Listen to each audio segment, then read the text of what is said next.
Buongiorno! Bienvenue dans Eleven, le camping-car motorisé rétro 1979. Il fait pas son âge, hein? Non, du tout. C'est comme nous. Cette vidéo est la 3e vidéo présentée par American Standard Canada. Sauf que là, on sort de la maison et on va parler de rénovation de motorisés, roulottes, caravanes, camping-car, appelez-le comme vous voulez, les vannes. Parce que c'est tellement la mode et nous, on l'a appris à la dure. Notre histoire avec les motorisés, les caravanes et tout ça a commencé officiellement en 2015 quand on a acheté la Airstream 2006. Baptisée Bubbles.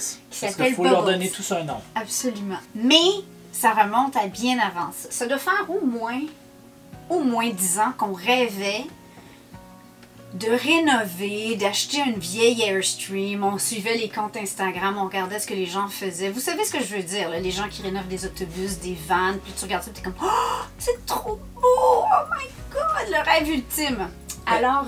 Elle cherchait, et moi dans ma tête, je me disais, on a déjà rénové une maison ensemble, il y a jadis beaucoup d'années, et ça avait pas super bien tourné. Mais en fait, ça avait... Non, c'était pas... On chicanait beaucoup. On chicanait beaucoup, donc moi dans ma tête c'était est-ce qu'on va acheter quelque chose qu'on va devoir rénover et on va se chicaner. Alors il m'a présenté son point de façon très diplomatique et je me suis dit c'est vrai, t'as raison chérie. C'est vrai que c'est pas toujours facile. Alors en fait on s'est mis à essayer de trouver une Airstream qui était juste assez vieille pour avoir bien déprécié, mais qui était juste assez neuve pour avoir rien à faire. Donc première astuce, si vous magasinez, les prix en ce moment à l'automne sont généralement les meilleurs. Les meilleurs. Oui. Toutefois, en période de COVID, tous les prix ont... Parce que là, c'est la folie furieuse du camping, du caravaning, de la van life. On n'a jamais vu ça. Au Québec et ailleurs, certainement. Parce qu'on est pris dans notre pays, on ne peut pas voyager. Donc, tout le monde a le même... soit qu'on s'achète un chalet, soit qu'on s'achète un motorisé pour pouvoir s'évader un peu. Alors... on a profité, on a vraiment apprécié notre expérience avec la Airstream et là, à ce moment-là, on travaillait les deux encore à temps plein. Oui. Mais quand on s'est lancé à temps plein sur la petite bête, Bibi continuait toujours à regarder, c'est comme un... Je peux pas faire exprès, je magasine sans le vouloir, tu sais, je regarde, puis s'il y avait des Airstream parce que c'est tellement rare. Et j'en vois une passer juste comme on allait se lancer à temps plein sur la petite bête qui était à Ottawa à un très bon prix. Puis là, j'ai dit à chérie, j'ai vendu mon point. J'ai dit, écoute, on peut pas se tromper. C'est une 1965. Dans le pire des cas, on la revend. Mais on savait qu'il allait falloir la rénover. Ouais. On l'a appelée Dolly. Dolly. Dolly. Oh. Et celle-là, on s'est dit, on est finalement assez mature, ou presque, pour attaquer un projet de rénovation.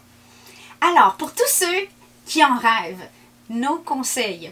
À la base, ben, c'est sûr que faut être manuel. Parce que ça peut, le prix d'une rénovation, si tu veux rénover, si tu le fais faire ailleurs, ça peut monter très vite. Et là, à un moment donné, ça ne vaut même plus la peine. Quand les rénovations coûtent de loin plus cher que le véhicule, ça ne vaut plus la peine. Ça vaut pas la peine. Non. Dans le cas spécifique des Airstream, il faut comprendre quelque chose de très important. La coquille que vous voyez à l'extérieur est emballé dans le plancher avec la sous-coquille, soit le sous-plancher. Et si le plancher ou le frame qui est en acier est pourri, ça demande vraiment de l'aide. C'est très difficile à faire soi-même parce qu'il faut lever la coquille tout en conservant son intégrité, retirer le frame, le refaire faire, donc c'est un travail de fou. Le gamble, c'est de trouver une Airstream dont le plancher n'est pas pourri. C'est pas facile, donc c'est ça le défi. Parce qu'en fait, tu le vois pas. Donc, une des premières choses quand tu achètes une roulotte ou un motorisé, c'est se promener à l'intérieur et de voir s'il y a des endroits mous sous tes pieds. Ça, c'est un indicateur que le bois en dessous est pourri, ou il y a eu de l'eau, ou ça va pas, c'est pas supposé d'être mou. Exactement. Dans les motorisés ou les roulottes qui ont des panneaux un peu comme en aluminium, on peut voir assez facilement de l'extérieur ce qu'on appelle du délaminage. C'est délaminé, donc c'est-à-dire que la paroi extérieure est décollée et ça fait des bulles. Si vous voyez ça, ça veut dire que le bois qui est en dessous est pourri. Oui, il y a eu de l'eau. Il y a eu de l'eau. Oui. Donc, c'est à faire attention, il faut surveiller ces choses-là. Un autre conseil, bon, c'est au niveau de la Airstream, c'est sûr que si vous êtes pour travailler dans une canne de sardines à 34 degrés Celsius, Oh my God. on a eu vraiment des expériences remplies d'humilité. Et à un point, ce qui arrive, c'est que souvent on se dit, on commence à rénover, on enlève un panneau, là on réalise que la laine minérale est vraiment vieille, que les fils électriques sont borderline dangereux, et là on enlève l'autre, et finalement on se ramasse avec une coquille nue. Et là, à ce stade-là, il y a beaucoup de gens qui sont complètement découragés et qui la revendent. Ouais. C'est pas mauvais de lâcher à ce stade-là parce que là, vous allez vraiment voir ce qu'il y a en dessous. Par contre, si la personne n'est pas disciplinée et quand elle a enlevé tous les morceaux, elle n'a pas très bien documenté, vous allez avoir tout un casse-tête à essayer de remonter la bête. Ouais. Ah oui. Alors voilà, donc ça, c'est les gros conseils au niveau plus spécifique à Airstream, Oui. je dirais. Et ce qui est arrivé avec Dolly, ben écoutez, on a fini par la remonter, on a demandé de l'aide et on a fini toute la finition intérieure, sauf les meubles. Et cette année, ben, ça devait être une bonne année pour la louer. Notre but, c'était de faire des kiosques mobiles, des démonstrations, aller avec la petite bête dans des salons ou la louer carrément pour quelqu'un d'autre pour un mariage. On peut imaginer un bar mobile, c'est tellement cool. Mais en fait, on n'avait pas le temps de gérer ça. Non. Et on l'a pas loué autant qu'on aurait voulu. Et là, avec le COVID, on s'est dit ça n'a pas de sens. Non, là, on pouvait même plus faire l'événement, en fait. Alors, on l'a revendu en début d'année. Bye bye, Dolly! Mais ça a été une super belle expérience. Toi et moi avons appris énormément. On a appris énormément. Comment enlever des rivets, comment remettre des rivets, comment enlever des rivets, comment remettre des rivets. Bibi continuait toujours à regarder parce que bon. Et je me disais peut-être quand les enfants vont être plus vieux qu'on pourrait s'acheter une vanne, puis là, ça donne la liberté de partir avec, etc. Ouais. Mais à 4 avec un chien, une vanne ou un Westphalia, non. C'est un peu au-delà de notre capacité. Moi qui remplis toujours les frigos, notre stock de caméras. C'est trop petit. C'est tout simplement trop petit et donc il nous fallait quelque chose de plus gros.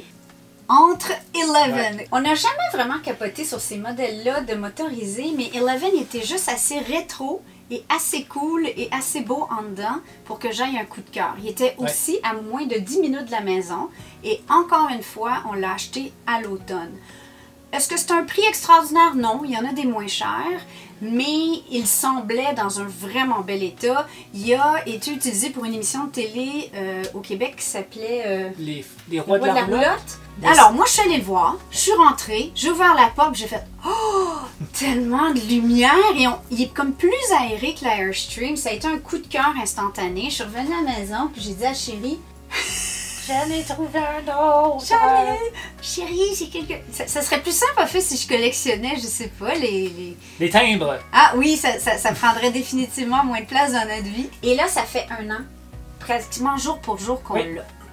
Les astuces qu'on peut vous donner avec un motorisé, c'est que on en voit beaucoup passer qui sont magnifiques à l'intérieur. Et pour les gens qui s'y connaissent pas tellement, vous pourriez faire comme moi, avoir un coup de cœur et l'acheter basé sur le look. Vous imaginez dedans, vous imaginez partir à l'aventure. Toutefois, ça donne absolument rien d'avoir un motorisé qui est beau à l'intérieur, qui est fini de façon magnifique, si ça coule du toit. L'esthétique, ce qu'on a appris en fait avec nos 3 roulottes, c'est que l'esthétique, 3 roulottes, 2 roulottes, c'est que l'esthétique, le tape à l'œil, très facile à faire, mais souvent c'est fait pour cacher des petits trucs derrière. Donc il faut toujours se méfier si tu rentres dans une roulotte, si tu rentres dans un motorisé, que tu es comme oh my god, ils ont rénové, c'est magnifique. Ça veut pas dire qu'ils ont rénové la plomberie, ça veut pas dire qu'ils ont changé les fils électriques, ça veut pas dire qu'ils ont refait tout. Donc, il faut faire attention. Il faut poser les bonnes questions. Si ce que vous voyez, si on a changé les planchers, on a refait la peinture, on a changé les comptoirs, oui, mais encore. Hein? En fait, ce qui devait nous arriver avec Eleven arrivant, on a eu notre leçon. En fait, on avait déjà repeinturé tout l'intérieur. Il était beau, il était blanc, mais il y avait des taches. On a repeinturé. On avait tout refait. Et au printemps, comme de fait, il y avait une bulle, il y avait de l'eau qui rentrait au plafond. Alors là... Au toit. Au toit. Ben, du toit, il y avait de l'eau qui... Vers le plafond, c'est ça, ça rentrait dans le dedans. Oui. Ce qui veut dire quoi? Ça veut dire qu'il a fallu tout arracher, tout réparer et refaire toutes les membranes de protection au plafond. Donc, on a posé des gros rubans collants que tu mets partout et ensuite... 3 couches d'enduit caoutchouteux qui imperméabilisent le toit. Alors là, il est nickel. Autre chose, la plomberie avait été supposément toute refaite. La tank à eau chaude, le chauffe-eau, tout ça était supposément neuf. Ça l'était, sauf que là, je vais laisser mon plombier préféré s'exprimer. Ça avait été mal fait, tout simplement. Ils ont réparé les trucs qui étaient endommagés. Le problème dans une roulotte, ces roulottes ou motorisées, c'est des véhicules qui bougent énormément quand tu roules. Donc, la plomberie ne peut pas être rigide. Ça peut pas être du cuivre, ça peut pas être quelque chose de trop lourd parce qu'avec tout choc, les joints risquent de craquer, les soudures se faiblissent et c'est ça qui est arrivé. Donc, j'ai tout changé, la plomberie au complet. Dans les grands conseils, bien effectivement, si vous voyez des morceaux de tape, des bouts de guenilles qui traînent à des endroits douteux, il faut regarder dans tous les endroits. Il y a des façons d'accéder, c'est pas si compliqué, ça se dévisse, vous allez voir dans les rangements. Utilisez des lampes de poche. Quand on achète une voiture, on peut le faire inspecter avant l'achat. Une roulotte et un motorisé, c'est beaucoup plus difficile. Donc, trouvez-vous un garage qui va pouvoir prendre une roulotte ou un motorisé. Ils vont pouvoir faire l'inspection avant l'achat. Il n'y a rien d'électronique dans ce véhicule, alors on a pu tout faire nous-mêmes, mais encore là, il faut être manuel et il faut faire attention. Parce qu'en ce moment, dans la mode du COVID, il y a des véhicules qui se vendent à des prix de fou. De ces années-là, des vieux véhicules. Ils profitent de la situation pour vendre des véhicules. C'est ça. Ça va vous coûter cher de gaz aussi si le modèle est vieux, évidemment, mais au moins les pièces existent toujours. Mais là, une fois qu'on est dedans, comment on fait pour choisir comment rénover, comment le faire? Donc, outre l'esthétisme, faut quasiment, je vous recommanderais quasiment d'en louer un. Puis de voir qu'est-ce qui est important pour vous dans l'espace. Parce que peut-être que vous préférez avoir un plus grand lit parce que pour vous, le sommeil est plus important et avoir une douche extérieure seulement. Tous les espaces sont comptés. Ou avoir plus de rangement mais un plus petit lit. Avoir 2 lits. Donc, il faut vraiment prendre des décisions. Dans mon cas, vous savez, devinez c'est quoi qui est important pour moi?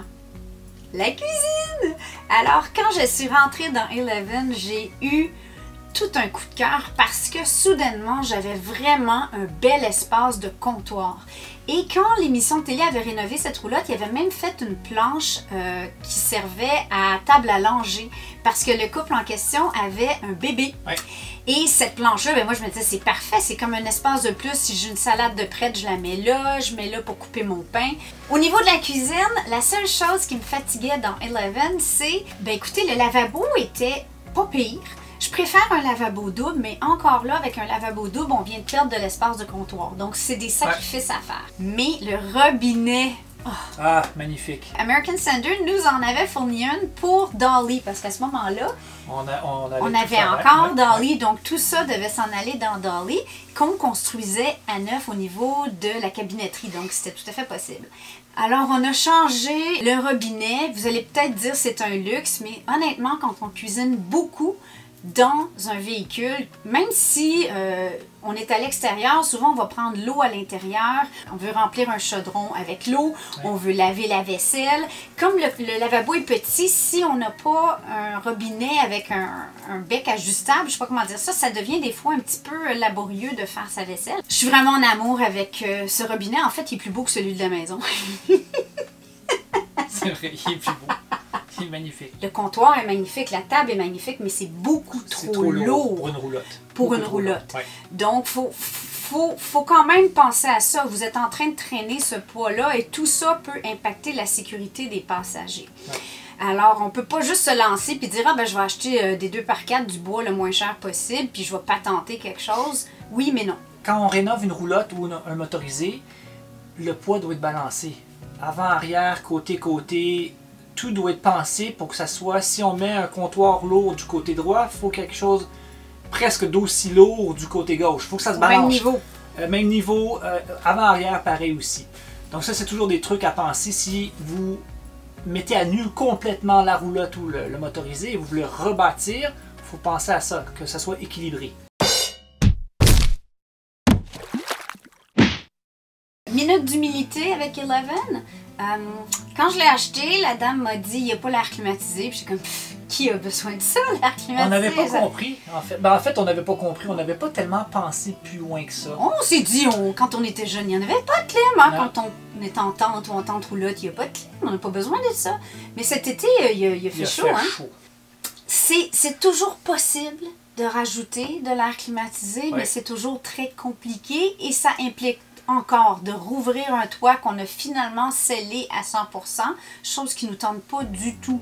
Alors, si votre priorité, c'est de rester au frais, pensez-y tout de suite avant d'acheter.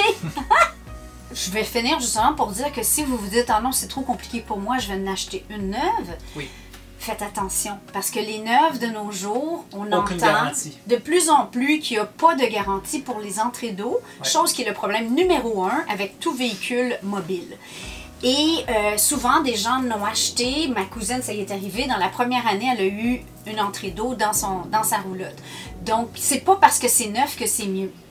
Et Il faut toujours inspecter, regarder que tout est correct, qu'il n'y a pas, que les tours de fenêtre sont en bon état, qu'il y a toujours des devoirs à faire. à la base, si tu es pour acheter une roulotte ou un motorisé neuf ou usagé, il faut être manuel parce qu'il va y avoir des trucs qui vont péter en chemin. En plein camping, quelque chose qui casse, ça arrive souvent et c'est fréquent. Il faut savoir le réparer rapidement. Alors, si vous pensez en faire juste 2 fois par année ou 1 semaine et demie par année parce que vous n'avez pas beaucoup de vacances, Louez-le. louez-le. Faut le louer. C'est comme un chalet, ça. Ouais. Hein? C'est une autre affaire à entretenir. Nous, on a une passion et on est super heureux de l'avoir, mais on l'utilise. À mon goût, à moi, Pas je ne assez. l'utilise pas assez encore. La saison est courte au Québec. Alors, on vous laisse sur quelques autres images de nos expériences de rénovation.